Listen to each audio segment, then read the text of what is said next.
à tous. Merci de votre participation. Pour écouter notre session en français, veuillez cliquer en bas de votre écran sur l'onglet Interprétation et sélectionner le drapeau français. Hello, bonjour, habari za leo. My name is Jakudu Guya. My name is Jahan Biku. My name is Rashik Fatah. I'm the director of Our Future Cities. On behalf of ICLI Africa, the African Centre for Cities, Our Future Cities and partners, I'm excited to welcome all of you to the Rise Africa 2021 Action Festival. Rise Africa has been growing as a platform of thinkers, doers and enablers, committed to inspiring action for sustainable cities. Rise Africa is about building active networks across academia, government, private sector, civil society, and the arts. Our entry point is based not on articulating problems, followed by proposing solutions, but rather on celebrating our cities as places of innovation and culture, while asking what more we can do to make them more sustainable, inclusive, and vibrant. This festival is hosting 46 sessions from across 16 countries in Africa and the world. Every session aims to share new ideas, showcase ongoing actions, and launch new initiatives by bringing participants together to chart a new route forward. We hope that the festival program will inspire you to commit to one or more specific actions that you or your organization will take on. As this session closes, you'll be redirected to a survey in which you can articulate these actions. We will follow up on these committed actions throughout the year and offer resources, connections, and support. In this way, we are testing the idea that events can galvanize action, and we hope that you will join us in this effort. Beyond this session, there are many ways to take part in the festival. Register for further sessions. Vote for your favorites in the photo competition. Watch a variety of inspiring video provocations. Test your knowledge of African cities from our daily quiz. And listen and dance to the Rise Africa 2021 playlist. We hope that you will make all attempts to reach out to new people and build lasting connections. Before we begin, it is important to note that this session is being recorded and that by participating, you are consenting to be recorded. All recordings will be available on the program page after the festival. Creative expression is vital for creating new futures for our cities. So we invite you to enter the session in the spirit of creativity and dreaming.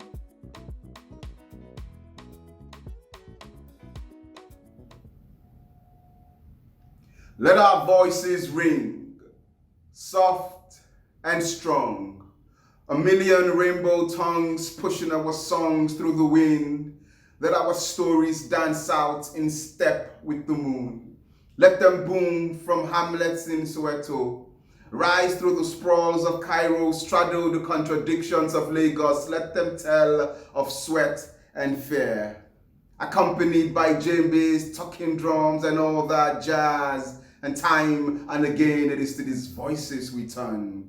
To remind us that we get past the pain. That we have once chiseled out beauty from mountains of self-doubt, and through the dark tunnels of despair, these stories will lead us out. A universe of multiple dreams written into history, written out of poverty, written to the laughter of thunder, written in lightning, written by a million rainbow voices that never stop ringing.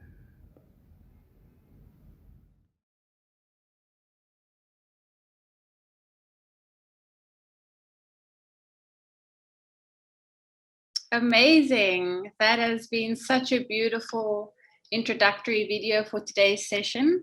A warm welcome to all of you today from around the world. I'm currently logged in from Chile and sunny Cape Town in South Africa, and I've been looking forward to today's session for the longest time. I just must highlight before we start that this is the first Rise Africa Festival 2021 to take place. So I hope that you all feel as excited as I am and proud to be here because this is a very special moment for Africa. This event brings together diverse individuals who are working towards sustainable urban future cities in Africa. Innovators across the continent can share ideas, learn from one another, and become the next urban champions. Key word over there, guys. We've got lots of students, panelists, CEOs, organizations, Town planners and designers and creatives logged in from different parts of the world, sitting in on this session to hear our chat today. So it's kind of a big deal, guys. So I hope you feel all proud and honored to be here today, because we're going to discuss some really interesting points in the street art scene in Africa. This platform is especially relevant and needed in the fast-growing African cities and towns, which face massive social and environmental challenges. Our African cities have enormous potential to develop in new ways with new approaches, but change is sadly not happening fast enough. Thankfully for a platform like Rise Africa, it allows us to talk about bold new ideas and to share connections to be made, hopefully to overcome these challenges. This amazing event has brought together the thinkers, the doers, and the enablers, if I can echo the Rise Africa introduction video that we just saw now, to spark some game-changing projects in Africa, because it is possible. So without further ado, let me introduce our 4 panelists. In today's session, we will discuss the role of public art in communities, and what better way to chat about this than by hearing from the very street artists themselves and organizations involved in these communities doing amazing work. So first up, we have Alexander Tillmans. Alex is the co-founder of Baz-art, an organization transforming communities through street art. He's also the co-founder of one of Africa's largest art festivals, called the International Public Art Festival, or IPAF for short, and he's based in Cape Town, South Africa. Second up, we have Judith Kane. Judith Kane is the founder of Kurema Karuba Kwiga, which lovely translates to create, to see, to learn, and is Rwanda's leading public art social enterprise and custom art services provider. The organization works with professional Rwandan artists to create works of art that transform spaces and places through color and creativity. Judith is based in Kigali in Rwanda. Third up, we have Osa Seven.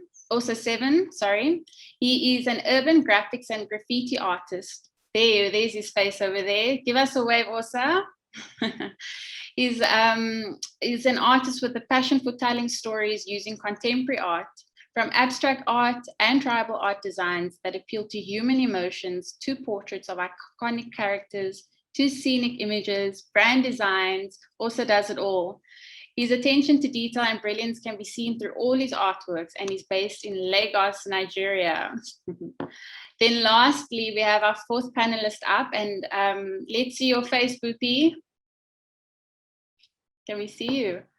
Boopy, better known as Wise2, is an internationally renowned multidisciplinary artist from Nairobi, and also part of many, many community projects. Wise2's artworks adorn massive wall spaces in over 15 countries around the world. Some paintings are held in private collections and others in intimate site-specific locations.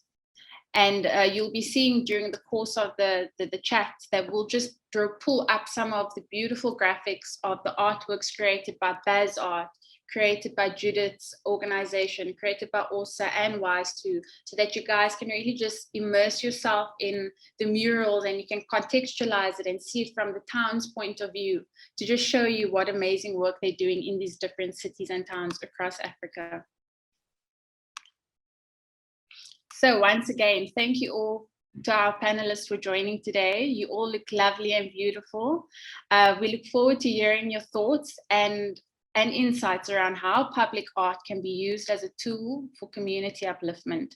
That is the topic today. I'll repeat that, how public art can be used as a tool for community upliftment. So what do we know about public art? Public art can transform how an area is perceived and experienced by its locals, as well as the wider public. Art enhances the appearance and personality of a neighborhood, increasing the local community's sense of pride and belonging. Just earlier this year, I attended my first IPAF, which is the International Public Art Festival. And what the artists do right there is they paint on these beautiful street walls in the community. And some of them have taken to the street painting faces of the locals in the community. I've literally seen how you know, some of the elder people walk past the walls and they see their face on the communities and they beam with so much pride and joy because that is their face being painted on the community with the kids. I've seen the kids taking the paintbrushes, getting involved and painting the walls with the artists. So it's a beautiful, you know, immersive experience. And it just shows you how much pride and joy that these street art public murals can bring to a community. Improvements in physical surroundings as well as emotional awareness and sentiment can help create jobs such as street art guided tours and support local businesses in the area. Street art adds a distinct and unique character to an area, often encouraging local and international tourism. And I'm sure Alex will speak about a lot of this during his panel discussion today so that you guys can see how street art can even bring local and tourism, local and international tourism to an area. As most of us know, art plays a fundamental role in reviving communities, and we've specifically chosen the panel today based on a diverse group of representatives in each country who will share their unique insights and a look at urban development in the respective communities. Like earlier this week, I was chatting to Judith and she was explaining to me how she's creating greater access to art within Rwanda, where the visual art scene wasn't really at the forefront of arts and culture until recently. So Judith's also in Rwanda doing amazing things with the community over there. And we're very excited to hear thoughts. So let me kick off with the questions. Give me a second, guys. I just want to draw up the questions on my side.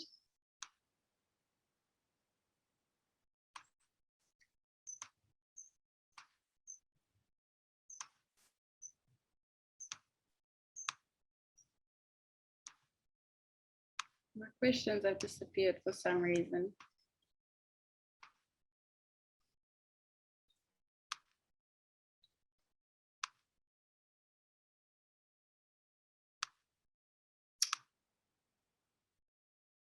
Okay, so our first panel discussion will be 15 minutes, guys. And on this panel discussion, I'll be interviewing Alex, who's from Baz-art again, and then Judith from Kuremba. So starting with the first question posed to both Alex and Judith. What does street art mean to your organization? And you can take your mics off mute and answer that for us, please. I'll leave Judith to start. Sure. Thanks, Kathleen. For us in Rwanda with Kurema Kwiga, which I call Kurema for short, street art just really is taking art out of private and into public spaces so that more people have more access and that your quote unquote everyday person, as opposed to an art aficionado or an art collector, can be accessing and engaging with artwork in public space because it's available to them directly by being outside. I can go on about what I think it's doing here, but I want to pass the mic to Alex. So for Baz-art, well, thank you for the lovely introduction, Kat, and lovely to see you all today. And so for us, street art means a way of conversing and creating dialogue. What we realize is that as soon as there's a public art piece or an art piece that's put in the face of the public, should it be a mural or an installation, it creates a dialogue and people start speaking about it very naturally. And when I say people, it's the residents, it's the bypasser, it might be the tourist. It's also the artist talking to his audience, but it really creates a conversation. And behind any of the art piece that you see rolling on that screen today, there's a story, and it generates a conversation. It generates a conversation on the ground, in the streets, and it generates a conversation online like now. And for me, it shows that street art is actually, or art in general is universal. Everybody talks about art, whether you like it or not, you'll talk about it. And that's a way of communicating, and that's what it means to our organization. I think while interviewing all of you during our rehearsals, a common theme that's come through is that, you know, it creates dialogue, it creates conversation, thought-provoking issues. and discussion around socio-economic issues in communities. So that's definitely a benefit street art has for our communities. Moving on to the second question, how do you think street art can uniquely uplift and develop communities? Judith, do you want to give this one a go? Sure, yeah. I mean, in the case of Rwanda, I think that not only does our communities uplifted by engaging their own creativity, but by being able to be heard more and communicated with, and also to be exposed to other people's ideas through the creative expression of artists. In particular, we've done projects that work with community members to create work in their own areas, whether that's at schools or in public parks or upon public buildings. But I think it's a way that communities can engage with each other through new means. So a case that I think was a good example from Rwanda recently, just following the COVID lockdown last year, we launched a project in partnership with the Ministry of Health to engage different artists in creating COVID awareness murals. We created around 8 different pieces of public art throughout the city in which artists were able to express both the messages of health and sanitation that have been endorsed by the Ministry of Health, but also to shine light on our common human experience of dealing with the COVID pandemic, and to share messages of upliftment and encouragement and remind viewers that we're all in this together, that our common goal is to come out on top of COVID. And so in that case, it was really a moment of uplifting people by bringing color, by bringing engagement, by bringing attention to our shared humanity in this unusual and challenging time. Yeah. Are those artworks still on show, Judith? The COVID Yeah, wall? there are a good number of them that are still remaining. I think 1 or 2 have been whitewashed by now in favor of advertising because they are in public spaces, and that seems to happen here where things get paid for and taken down. But we've got a few that were poster projects that are still remaining, and I think at least 6 of the murals are still up, which is pretty cool. We'll share some links in the chat, and also some photos will come up a bit later in this presentation, I think, so you can see some of the pieces I'm talking about. Okay, amazing. Before I move over to Alex, I just want to remind the audience to please get your questions ready. After our panel discussion, I'll be taking about 3 questions that we can pose to Alex or Judith based on the insights they're sharing with us now, but we only have 5 minutes for that, so please think about your questions in the meantime. Alex, how do you think street art can uniquely uplift and develop communities? So the way I think it can uplift communities, and before answering it, I'll give a brief background about Baz-art and myself. So I come from the finance world, and I used to work as the financial manager of different companies around the continent, and building a sustainable NGO was the key before thinking that we can uplift and develop a community.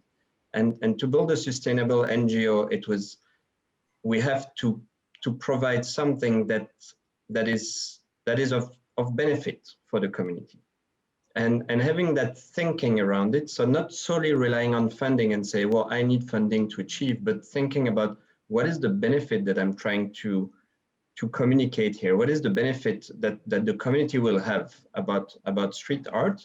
And then by thinking like that, you already position yourself kind of a service provider. And so what we did in building Baz-art into a social benefit company, or an NGO with social benefit, is that we first focused on the artist, because if the artist cannot make a living, then there's no point in what we're doing. So we started by actually creating a platform for artists to be able to make a living of what they do. And from the moment you give the artist a platform to make a living, well, they can paint, and if they can paint in the community, then the community starts beneficiating or benefits from it. And that's how we approach the model of how can we help, or how can we develop communities, is first by helping the artist, who then painted with and around communities, and that triggered those conversations that I was speaking about. And having that model in place, then we realized the benefit of it. And because of my background, I never believed in what I'm going to say now, but by now I can truly say that that is real. And as soon as you paint in communities, people speak about it and it becomes more inclusive because you get to know your neighbors, they come from different places, you get to chat with different people, and the space becomes more inclusive, it becomes cleaner, because people are very proud about what's going on, especially if their face is painted, but it can be anything because the kid participated. Then they become very proud, and there's a clear feeling of belonging that comes from painting in the streets. And the last thing is that it improves security, simply because there's more people in the street, and because the streets are cleaner. So Alex, just on that note, do you want to share a proud project which serves an example of, you know, the work that you've done? Yeah, so you spoke about the International Public Art Festival, which is basically the foundation of Baz-art, is the event we started about 5 years ago. And it's in a neighborhood in Cape Town called Salt River. You've seen the video scrolling past a couple of times. Here we go again. So that's the neighborhood of Salt River. And by now, after 5 years, there's about 150 murals that have been painted. So it's quite dense. There's a high density of mural. WISE 2 came to paint. We hope OSA is going to come in 2022. It's not that we haven't tried, but we will get you, OSA, don't worry. And we really see the results. We really see that people speak with one another. We really see that people are proud and they feel they're part of it. And yeah, and security has improved. I see. Before I continue with the rest of the questions, Judith, do you just want to give an introduction as to, you know, your organization and what projects you guys have been involved with lately? And then Alex, I'd like you to please do the same. Just allowing 2 minutes each, please. Sure. On this side, Kurema started in 2013 with a focus specifically on using street art to address stigma related to living with HIV. That's because of my own background working in public health and working with government. And in the Rwandan context where there was no public art at that point, it was quite important to partner closely with government because government is very involved in most sectors in Rwanda. And so in that regard, we began with a very specific focus and slowly over time expanded to be able to address different types of social issues through artwork. And in time went from doing grant-funded projects only to also doing commercial work sponsored by or supported or purchased by different businesses, different NGOs, government as well. And so we had been consistently growing both with our commercial art services and the public projects that we were doing, ranging from something, I mean, Alex spoke about how artwork cleans or public art can make communities cleaner, but we specifically had a project we called Arts Umuganda, which was part of the Rwandan tradition of a monthly community cleaning project where we would do monthly mural series, engaging artists and the community on the specific topic of the time. So around Earth Day and tree planting, murals about trees, or about encouraging cleaning to be done by both genders because it's a responsibility of all people and not just of women, for example. So specific types of community projects, and over time that was increasing. And I will say that during COVID, when most public life dropped, we have done a pivot and expanded in some ways and narrowed in others. We've recently launched an e-commerce platform selling artwork, both originals and print reproductions, trying to make artwork accessible to new audiences, including those abroad. So I'll share the link to this platform shortly, where you can see artwork by many of the artists that are involved in our public work, but also have their own private practice. We've also started a garden shop and trying to do different types of creative endeavors to keep connecting artists to consumers in the public sphere, in the private sphere, and across different mediums. Yeah, I think that answers. Okay, amazing. Alex, do you just want to give a brief introduction as to how Baz-art and IPAF came about? Just in 2 minutes, please. Yeah, so with pleasure. So Baz-art and IPAF came about 5 years ago. We started by organizing a festival. So basically creating a platform for artists to express themselves in Cape Town. And then shortly after that, we realized that we could help them in the long run. So basically we started looking for jobs for them and looking for work, which, like Judith said, can be sometimes private work, for hotels, for companies, for brands, but also a lot of institutional and city work. So we work with a lot with the city of Cape Town, the city of Johannesburg, and a lot of organization, a lot of NGOs at local and international level, because street art talks to communities, create a very direct engagement, and that speaks to people very quickly. So obviously over the course of the 5 years, we worked in Cape Town, then we ventured into Johannesburg. Then because of the artists participating to the festival, we started to work more at the South African level, and since last year, more at the continent level. So yeah, we did last year some work with OSA and with WISE too. With Judith, we tried. We didn't succeed, but we will succeed one day. We will get there. That's the whole point of this discussion and platform. We will get there, guys.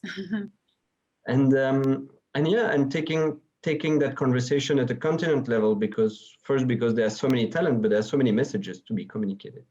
I see. Okay, guys, I just want to wrap up this panel section with the last question, and I'm going to give you guys 1 minute to answer this question, and then we'll open up the floor to questions by the panel. So what role do you think street art can play in empowering communities? Judith.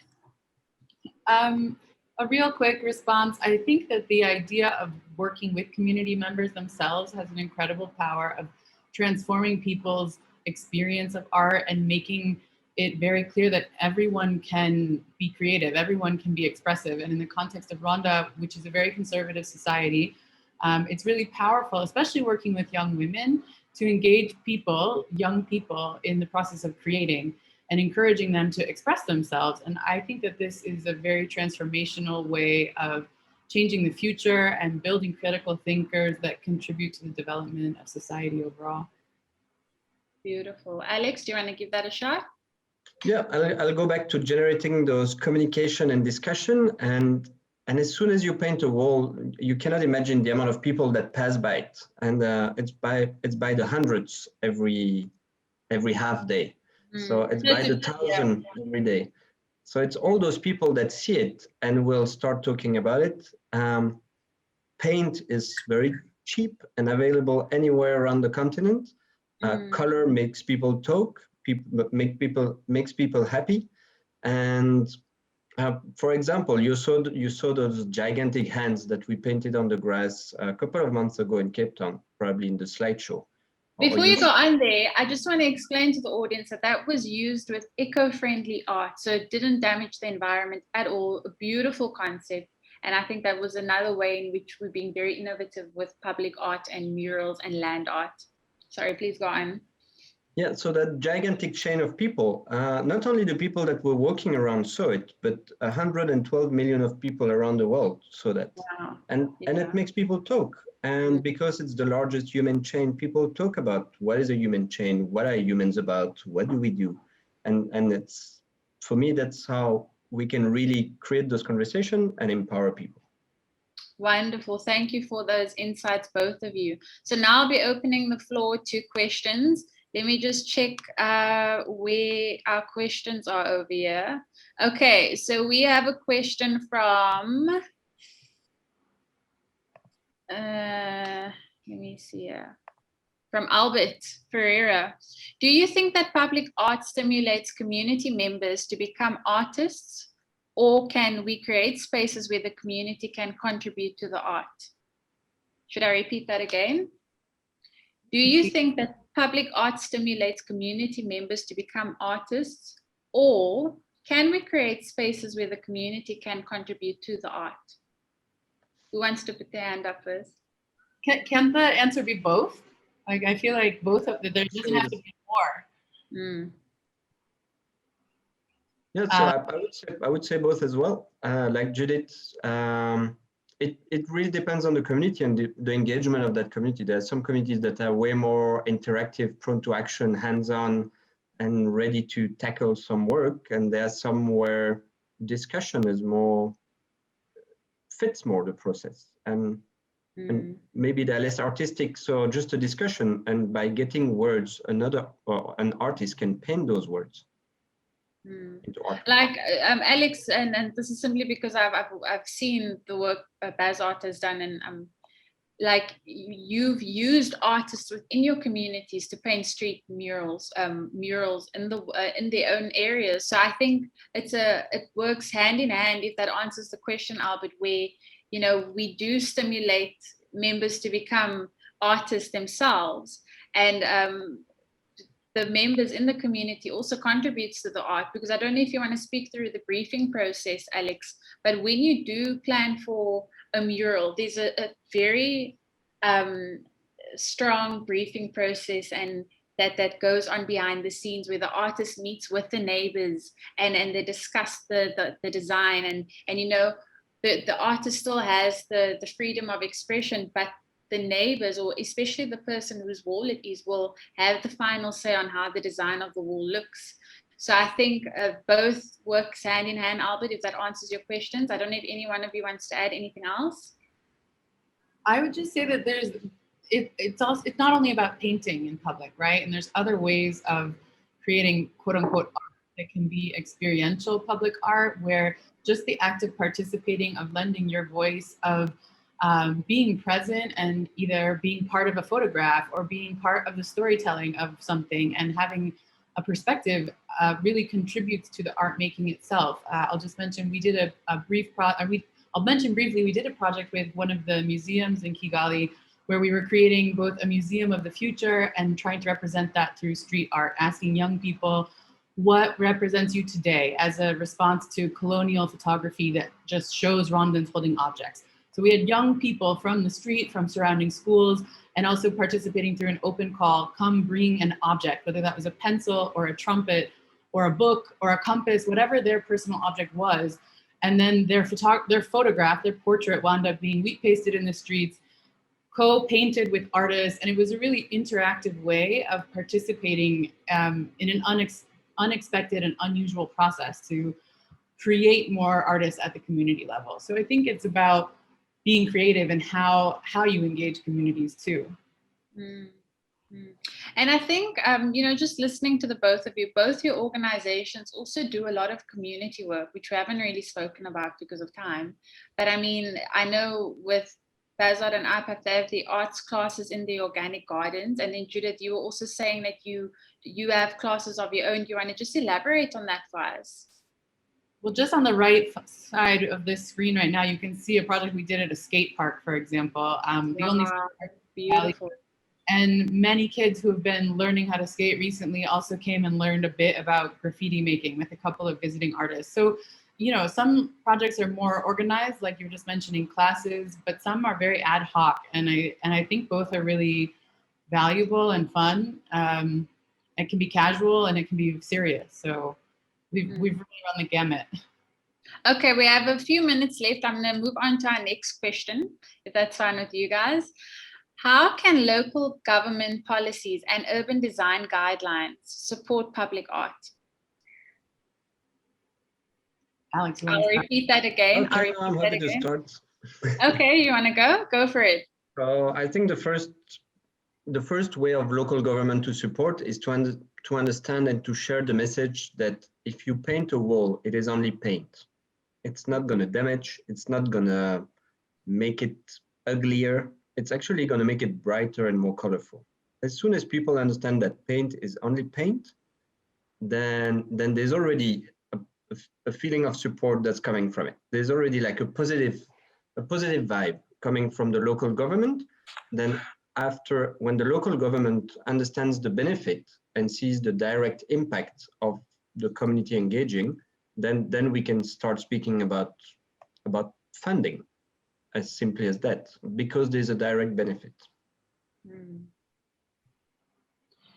I would echo that same thing. I mean, I think that because it is such a new form of expression in Rwanda, that there's definitely reticence within local government and local authorities to agree. There's kind of a culture of starting at the bottom and moving up with the authority, and nobody wants to say yes because nobody wants to be the one to get blamed if it turns out badly. But I think the way Alex put it, that it can only add value. It can only make a place look better. I mean, whether you're adding just a plain coat of paint or something colorful and decorative, it's a value add. And so we found it's really important to have different community champions that can really explain the idea using visuals, using examples, but to make, obviously I'm not Rwandese, so having Rwandan counterparts who can explain to our government officials or explain to the head of the hospital, which is a photo in the middle here, or talk to the headmaster of the school, which is pictured on the left. It makes a difference when there's somebody that really represents the voice of those who will be living with this artwork. I think that softens the concept for authorities.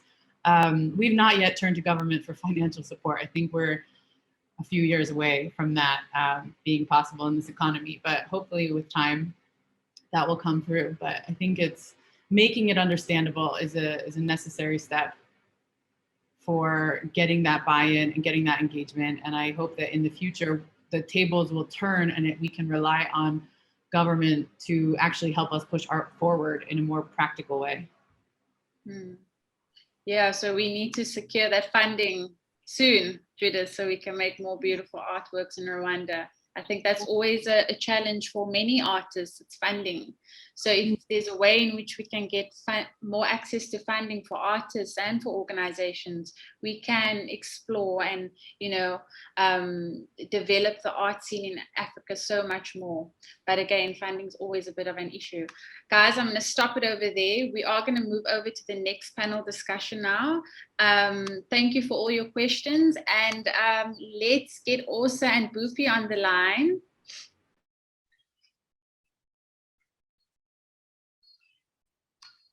Okay, so this will be a 15-minute panel discussion again with two very well-known artists in Africa.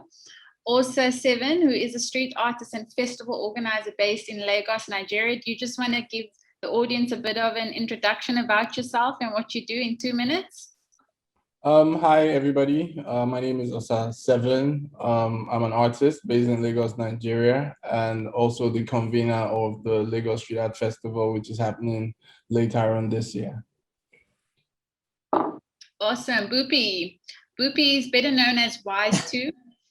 I won't call you Bupi. He's an internationally renowned artist from Nairobi and part of many community projects. Wise2, do you just want to elaborate further on that for us?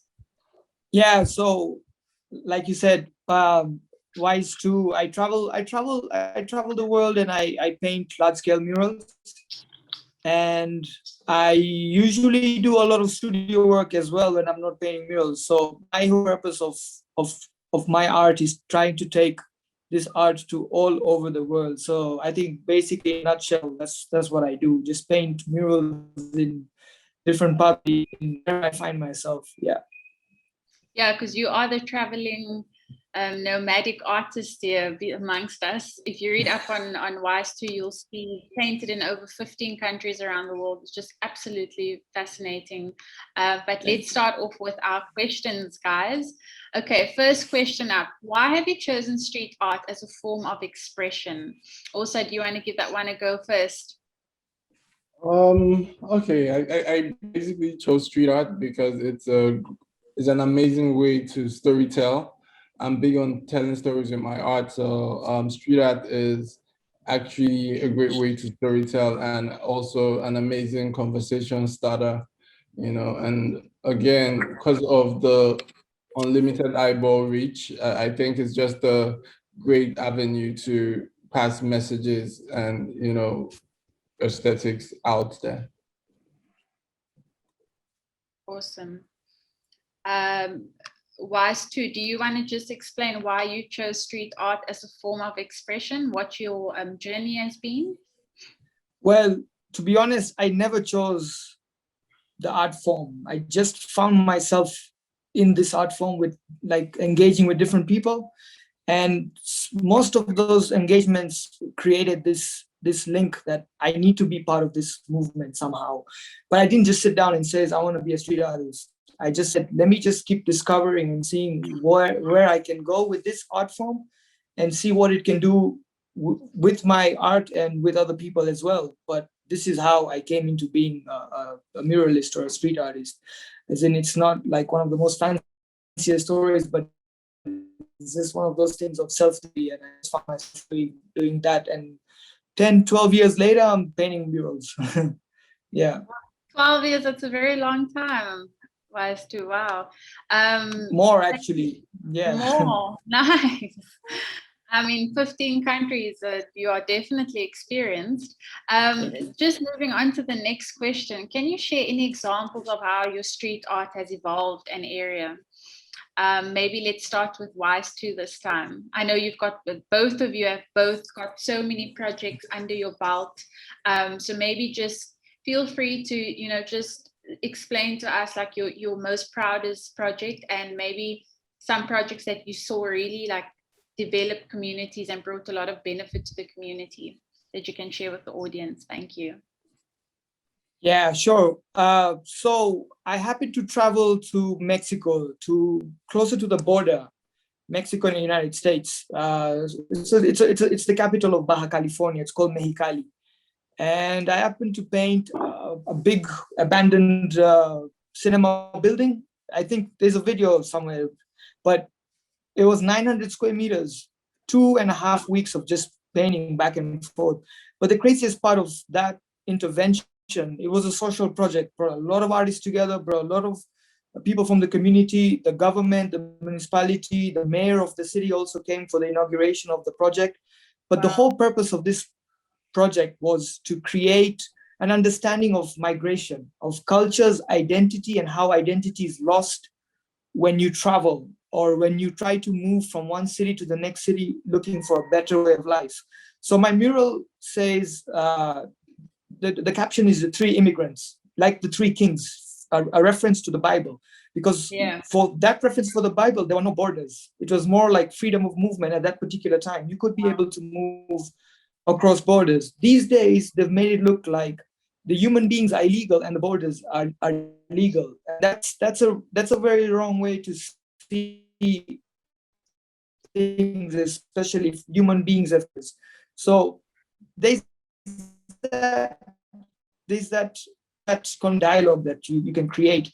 But yeah, that was one of the good projects that I was proud of being part of, and helping the community to talk about different things, different stuff like culture, identity, and race. So just to clarify the Wise 2, are you saying that you painted this mural at the Mexican border? So it's for immigrants, you know, wanting to go over into the States, because we all know the problems that you know, Mexicans have around, you know, entering the States. So what Wise 2 is saying, that, you know, we shouldn't live by borders, you know, and naturally we should feel free as human beings. So I think that's another beautiful example of how street art and public art can bring awareness to some of the challenges that we face, and that, you know, that we've just accepted as human beings, you know, and that don't often get spoken about. Is that on par, Wise 2? Is that what the aim was of the public art? Yeah, that was one of the aims, because at that particular time, before I got there, there was this issue of migrants trying to cross over the United States border. There are like three border checks which are famous. The Tijuana one with San Diego, and this one with Calexico, which is Mexicali, Calexico. Then there's the other one with, and I think El Paso. Students, they do activity trying to move back and forth. A lot of migrants that come through, not only from like parts of Latin America, but also from Haiti, from Dominican Republic. And there's one time when I was painting, I had 2 Ethiopian friends. They became my friends. We were there, and they were actually waiting to go across the border. They were just waiting for paperwork. So we had a long conversation, and we talked about food, because I've had their food over here, the injera, the shiro, stuff like that. And it's so nice to connect with somebody way far away from where they're from the continent. We're in Mexico trying to connect with people. So that was the thing I was trying to create. But at the end of the day, people can look at the mural in different ways. It's not only about how I see it, it's about how people see it. People can see it differently, and they can share their perspectives. That was the main purpose as well.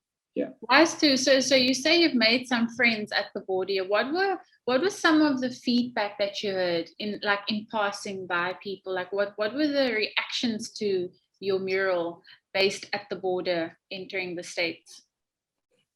I mean, from the Mexico side, they loved it because I'm on the Mexico side. So the thing is, there's more connection. There's a lot of, and then the good thing we need to know about Mexico is that if you're going into a country like that, you understand that they have a rich mural culture.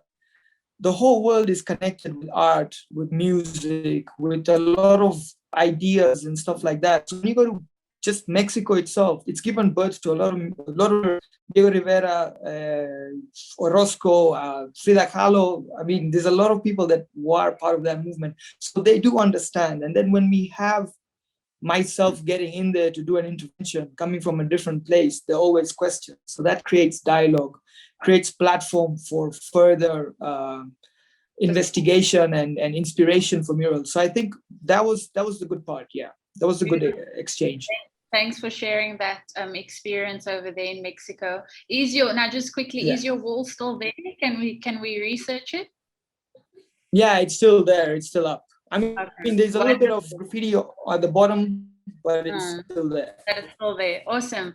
I'm going to hand over to you now. Do you want to share an example of how your street art has evolved an area out of one of your many examples that you have? And is it just Nigeria that you focus on, or where else have you done your public art? I've had a couple of international festivals I've attended. I've had collaborations in Sri Lanka and in Accra. Yeah, but in terms of community development and how street art has actually helped out here. So I am a co-founder to a social enterprise called Socially Africa. And under Socially Africa, we have a project which we call Art for a Cause. So basically what Art for a Cause does is we go to public schools because we realize that public schools out here are really underfunded, you know, and no attention is actually paid to the buildings or even the children who attend these schools, you know, and it doesn't really inspire them to want to be in that space to learn, you know. So for us, Art for a Cause, we get the kids involved and we go to these different public schools and we create educational murals and, you know, artworks on their walls. We engage these kids, we talk to them, you know, we teach them spelling bees, we teach them sports, we get them involved even with creating the art so that they have that sense of ownership, you know. And even beyond this, we go back to the schools because in one particular school, I found this kid who could really draw. So he actually draws comics for his classmates, you know, and he rents them out. So I started mentoring him. And, you know, I go to the school and I check on him once in a while. But the feedback from the principal of the school is this is the feedback we've gotten from 3 schools. We've actually done 14 schools in Nigeria and 1 school in Sri Lanka.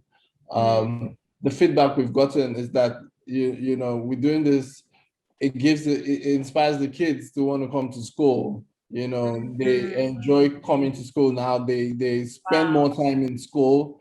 You know, they have that sense of ownership. Even there was a time I went back there and there was this kid who actually drew me. He took me to where he actually painted and was asking me if I could remember that this was what he painted. You know, so for me, it's I'm big on community service because I feel out here, not only the government, we shouldn't just leave everything to the government. We should have that sense of responsibility in taking care of, you know, the communities and helping out in whichever way we can. And, you know, for me, it puts me in a happy place when I am there and I see these kids and how inspired they become, you know. So yeah, that's a really clear example. Beautiful. And I know I've spoken to Wise too earlier this week, and he said a lot of these projects is self-funded. You know, all self-funded. Same. So I wanted to ask, is that the same case with you also?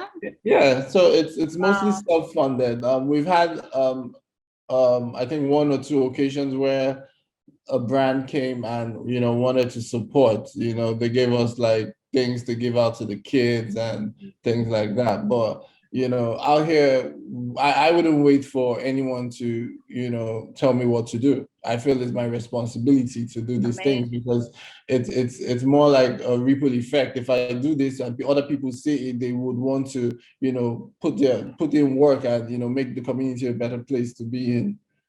Wow. You guys are just pulling at my heartstrings now. I mean, big ups to you guys. I mean, I think you guys are doing amazing work in the community, including the organizations of Alex and Judith. But before I don't want to continue now, I just want to wrap up here with the third question. What would you change in the current street art scene or world to ensure that your murals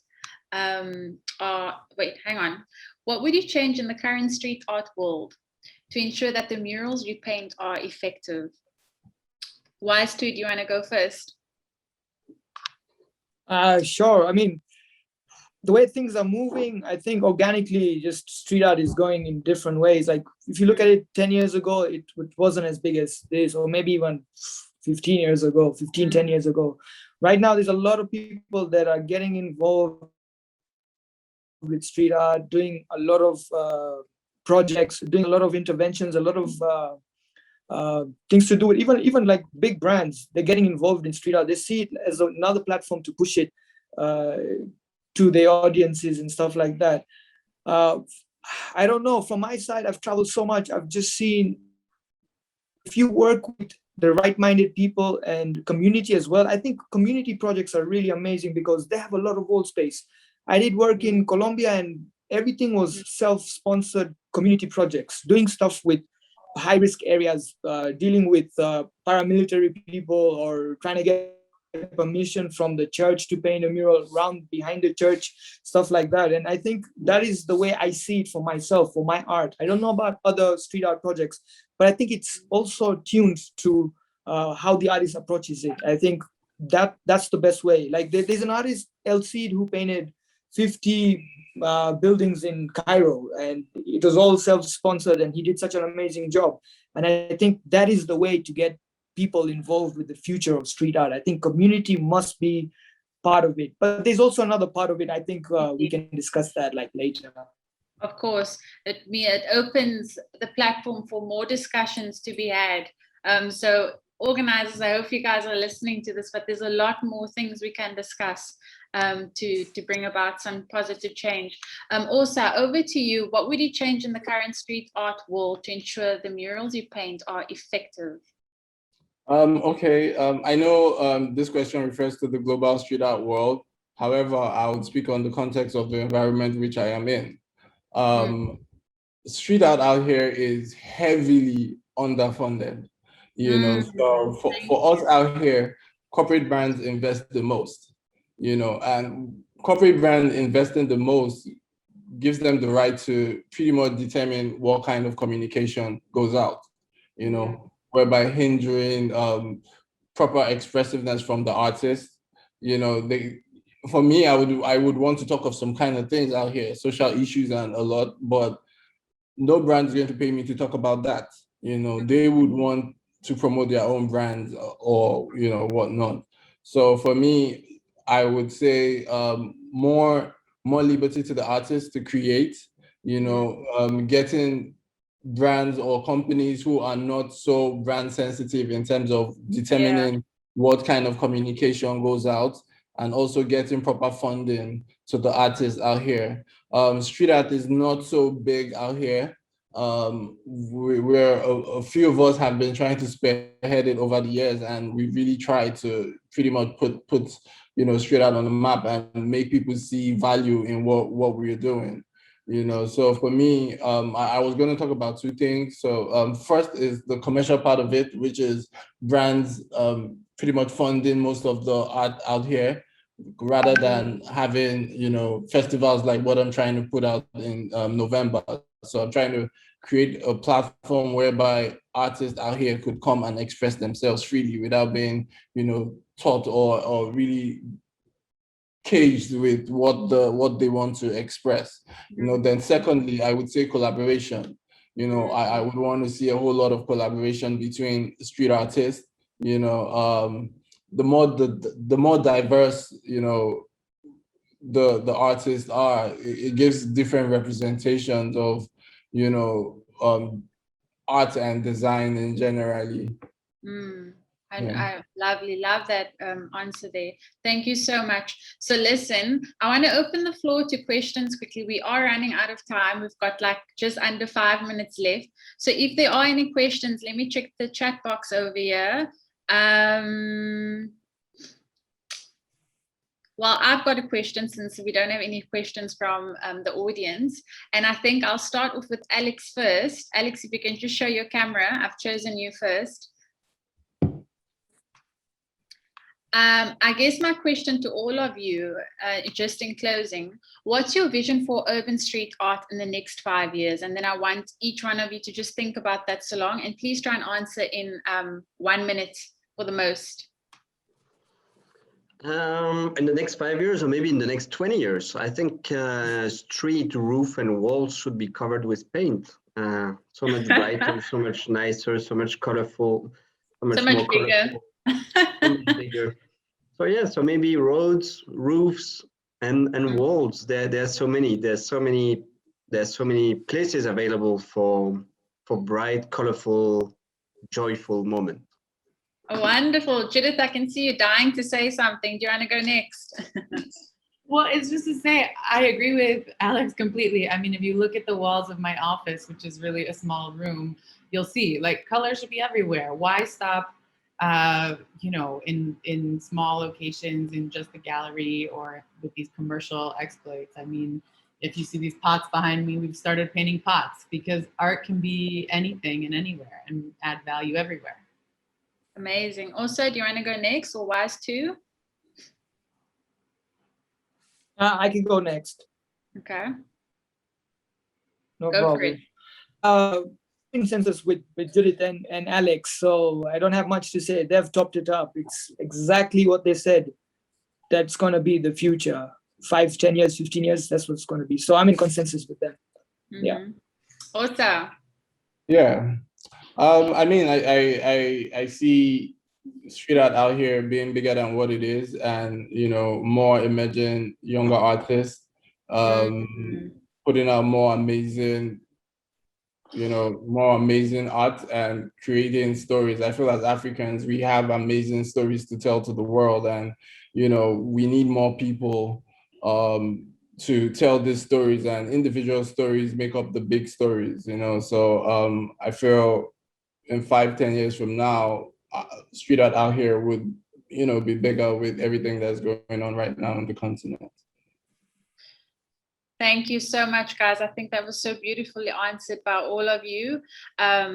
If I can just echo also again, it's just giving, you know, a voice to those, and Africans especially, who don't always have a voice. And we can do this through street art. So I want the participants and the audience today to think about that, think about how they can take that back to the municipals, to their businesses, to the organizations, to get funding, because it's a big, big struggle for the artists and the organizations. We've heard from them today. We need funding. We need to express ourselves on the walls. We want to start painting roofs. We want to start painting poles. We want to start painting everything. So I think if we can, you know, continue the discussion, and work together. Let's be enablers and thinkers and doers. We've got our doers sitting on the panel here today. We've got the enablers, but you've heard the challenges we face now. It's funding and a lot of other things. But I think if we can just start working together and connecting with each other to just see how we can, you know, develop communities even further in Africa. So I just want to wrap up on the benefits again. We are running over time, but for the last minute, the benefits of public art in communities. It's going to give us cleaner, safer spaces. It creates social inclusion. It attracts local and international tourism. It beautifies public spaces. Public art can create a hub that attracts people from all walks of life and makes you feel safe in doing so. So let's showcase African culture to the world through public art. And yeah, it was so lovely chatting to all of you today. Thank you for your time. I think you all gave such beautiful insights. I think there's so much more that we could have discussed, but time, it ran out. But what Alex has done, if everyone just looks at the chat box, we have pasted the details of all our panelists here today with their email addresses. Please get in touch with them. The email addresses are there. Their names are there, and their websites, of course, are there. If you have any questions, pop them an email, pop me an email. I'll just leave my email over here too, and I'll get back to you. And yeah, we can see how we can start working together, moving forward as a continent, because Africa is happening. There's a buzz in Africa, and we need our stories to be told. We need to own Africa. Thank you so much, everyone. Bye.